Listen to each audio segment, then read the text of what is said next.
Chapter 8. A Delivery of Fate. Standing aside Elias, amidst the brethren, and awaiting the high priest, Garrick felt nervous. His sword, bow, and arrows were taken from him before entering the great hall, as a precaution, or custom as Elias had told him with a slight smile. He didn't need his weapons, but the mercenary felt almost naked without them. Garrick knew no one inside the great audience hall except for Elias. He was at least an acquaintance after their short time together. But the captain of the Knights of Providence was used to these audiences, these numerous men in white robes, and the man who would soon sit in the throne-like, meticulously chiseled chair of stone that was slightly above him. Garrick, on the other hand, was an outsider, and he felt uneasy, even though the men in the hall posed no threat, or ill will for that matter. All the mercenary could do now was be happy that this short adventure in his life would be coming to a close, and soon. "I see Balkan coming. He will announce the high priest soon," whispered Elias above the voices of the brethren discussing the matter at hand behind them. Garrick watched as a smug-looking, middle-aged man walked out, then stood in front of the high priest's seat and quieted the audience. "All bow. The high priest Liam Justinian graces our presence," announced Balkan. Then he walked past Garrick and Elias, and joined his fellow brethren who were bowing. As the high priest walked to his seat, Elias and Garrick bowed as well. When the high priest was seated, Elias and the brethren stood straight again, as well as Garrick, who followed their lead. The description Garrick had heard from others about the high priest was true. Yes, Liam Justinian was indeed an older man, but he was still in impeccable shape for one his age. For any average man, for that matter. The high priest robes did not engulf him. The symbol of Elion, a tree triangulated by 3 stars that fell across both breasts, showed that, despite his change of vocation later in life.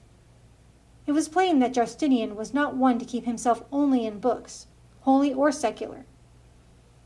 After the high priest reached his seat, he slipped his staff into a holder attached to the side of the throne-like chair, and let it slide down slowly into a groove in the floor. Then he sat down and looked over the room. "A wonderful gift from Dwarf King Dormir Ironhearth and his craftsmen," whispered Elias, admiring the sturdy yet elegant chair. Then the knight shifted his gaze to the high priest, who was now looking at him.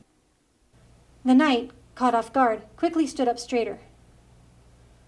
"Elias, I know you to be of flawless character, both on and off the battlefield," began the high priest. "What you have told me today, if true, will certainly change things, not only for us, but the world of Danaria as a whole." Then the high priest looked over at Garrick. "Is this the mercenary you told me of?" "It is," answered Elias. "Garrick Landau is both a brave warrior, and as you can see by his actions in this manner, a man worthy of respect and honor. He has not only delivered to us this scroll, as promised to our dearly departed friend Brayland, but he also gave our brother a full burial as well. As I speak, a detachment of knights are on their way to transport his body. Though his spirit is now in Elion's embrace, his body will soon rest in peace within the holy city, as it should be." After the high priest nodded at Elias, he returned his gaze to Garrick. "On behalf of all in this room, and all others that Brayland's life has touched, I thank you for all you have done. Brayland will be missed.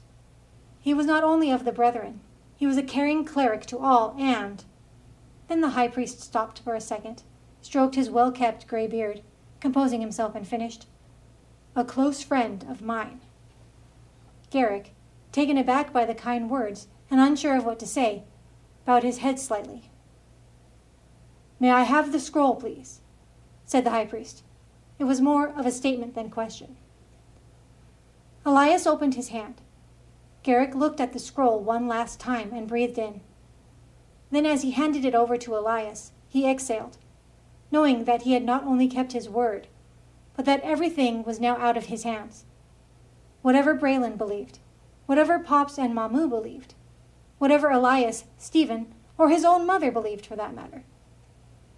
What would happen next would be up to more learned individuals, and not up to a mercenary. After Elias handed over the scroll to the high priest, he turned, locked eyes with Garrick for a moment, and then walked to the entryway of the great audience hall and stood steadfast, though his mind was racing. The room was quiet for the next minute as the high priest studied the scroll, both its condition and its writing. The brethren, who were almost always whispering in discussion and debate behind Garrick, were silent, their eyes fixed on their leader. "If this scroll is counterfeit, it is a good one," replied the high priest, setting the scroll down on the arm of his chair. The legend of the king priest and the scepter sword, to some, range from children's bedtime stories to hopeful apocryphal beliefs.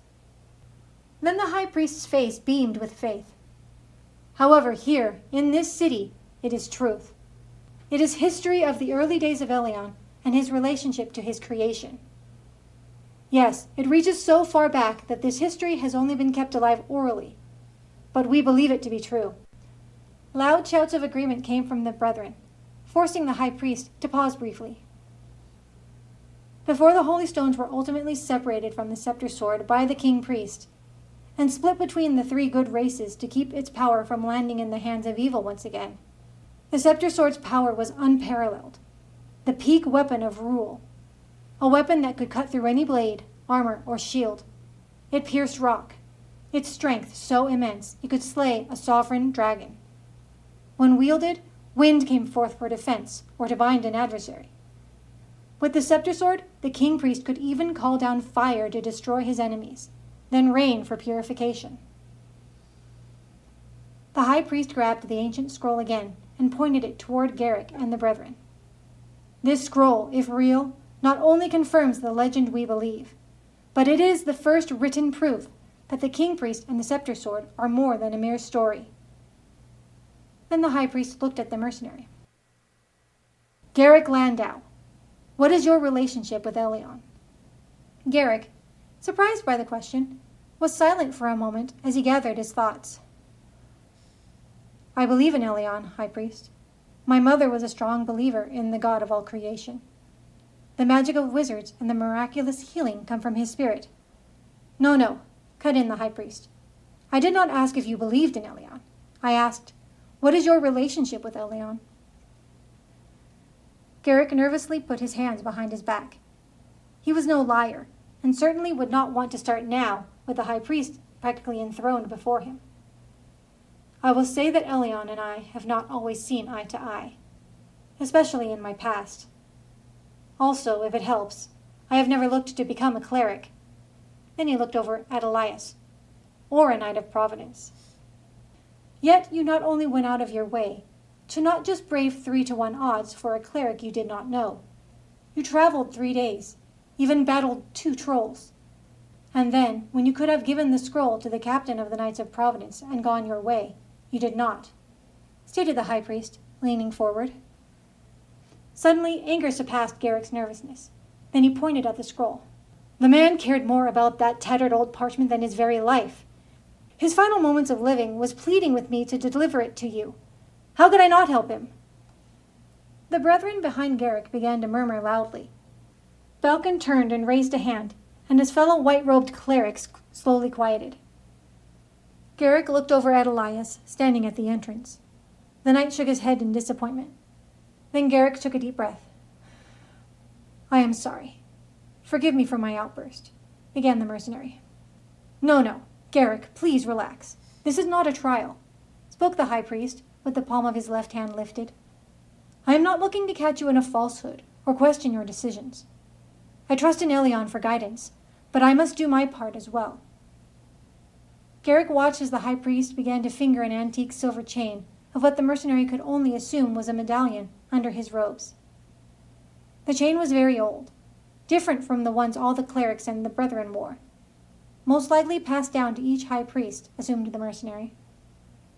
"You see, one part of the legend of the scepter sword that is often overlooked is that the blade will be wielded again to protect Danaria in its darkest days, in its greatest time of need," continued the high priest to the whole audience before him. Then he looked back at Garrick. "You, mercenary, bring confirmation to us, not only that the scepter sword is real, but also where it is. which can only mean that those foretold dark days could soon be upon us. Garrick looked over at Elias, who instantly stood up straighter and took a step forward, his face grim and serious as Balkan walked nervously toward him. When he reached the knight, Balkan started to whisper erratically to him as he pointed at the high priest. Elias spoke only a few words calmly, and Balkan returned to his place with his fellow brethren. Garrick's mind raced. What was happening? Then it hit him. He had never heard that part of the legend, and by the reaction of Elias and Balkan, the Knight of Providence and the brethren hadn't either. Garrick returned his gaze back to the high priest. The old man was studying him intently, as the whispers in the great hall began to die down. "Tell me, Garrick Landau, what do you want to do now?" asked the high priest when the room was silent again. A brutal mix of emotions converged on the mercenary at once. Anger and confusion added to his nervousness. "What do I want to do? I plan on going back to the mercenary guild at the crossroads and returning to the life I led before being mixed up with this order and this legend. I have delivered the scroll. I believe that is enough," exclaimed Garrick. Elias started toward Garrick, his face stern, but the mercenary could tell from his body language that the captain was more livid than he let on. After a few steps by the knight, the high priest raised his hand, and Elias stopped. The high priest then shook his head, and Elias slowly returned to the entryway again. Then the high priest picked up the scroll once more as he continued to eye Garrick. "Perhaps this is where your involvement ends. Perhaps not," stated the high priest calmly. "I will ask Elion for a sign of what all this means tonight in my prayers. I ask that you give me that time and think over what all this means." Then the high priest looked at Garrick as he stroked his beard. "Why were you given the scroll? Why you decided to deliver it to us when you could have tossed it away, sold it, or kept it for yourself? Whatever the case, the scroll was given to you, and you brought it here." The high priest rose from his seat and grabbed his staff, then looked back at the mercenary for a few seconds as he thought. "Perhaps today is a sign that it is you who should seek out the missing holy stones and retrieve the scepter sword for all the good peoples of Danaria." Garrick was speechless. The high priest was unconventional for sure, but this was madness. The low voices from the rows of the brethren behind him, discussing the high priest's statement, was all that could be heard as he waited to hear Garrick's answer. Then the high priest asked Garrick a question that the mercenary never saw coming since delivering the scroll. "After my prayers to Elion, if the God of all creation has made it clear, would you go on a quest for the king priest's scepter sword if I asked you to?" Garrick smiled while shaking his head in disbelief. If his mother could see him now, in front of the high priest, discussing the scepter sword, one of the legends she believed and had taught him as a child. Then something moved inside of him. Whether it was because of the memory of his mother, or because of the time spent these last few days with Braylon, Pops, Mamu, Elias and Stephen, and now the high priest, Garrick surprisingly started to say yes, but instead gave a short laugh at what seemed absurd. Then he promptly bowed toward the high priest, and though he already felt he knew the answer, the mercenary replied, "Ask me again tomorrow, my holy friend, and you will have my answer then."